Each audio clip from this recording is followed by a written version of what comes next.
ஆன்மீக அன்பர்களுக்கு வணக்கம்.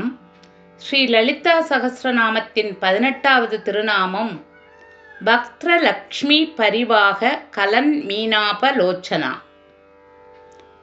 திருமுகத்தின் அழகு வெள்ளத்தில் செல்லும் மீன்களைப் போன்ற கண்கள் உடையவள்.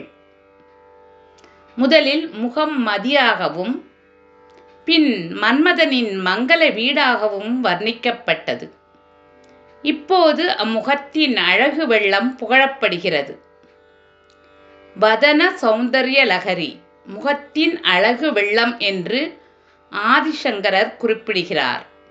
அவர் இயற்றிய நூலும் சௌந்தர்ய லகரி என்றே புகழுடன் விளங்குகிறது. லக்ஷ்மி என்ற பதம் இங்கு அழகு என்ற பொருளில் வந்தது. வெள்ளத்தில் அழகிய மீன்கள் ஓடிக்கொண்டிருக்கும். அம்பிகையின் முகமாகிய அழகு வெள்ளத்தில் கண்களாகிய மீன்கள் அங்குமிங்கும் ஓடிக்கொண்டிருக்கின்றன. அம்பிகையின் கருணைமிக்க கண்கள் ஓரிடத்தில் அசைவற்று நில்லாமல் அலைபாய்ந்து கொண்டிருக்கின்றன.